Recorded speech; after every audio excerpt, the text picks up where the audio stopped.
گیمرها خفنن بجز موبایل پلیرها. حرفم با این خانومیه که برداشته این پستو گذاشته. مگه موبایل پلیرها چشونه؟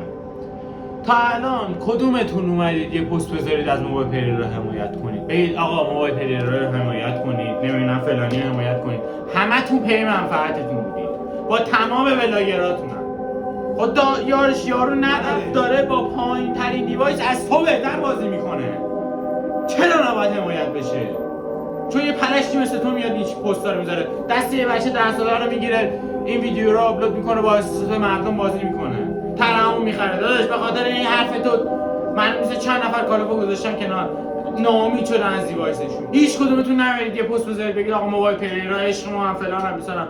همتون اومدید مسخره کردید. من با خودم با پوکو ایکس 3 پلی می‌کنم. چرا فقط فکر می‌کنید من فقط برای خودم دارم ارث می‌خورم؟ من دارم برای همه ارثم. چیکار دارید می‌کنید؟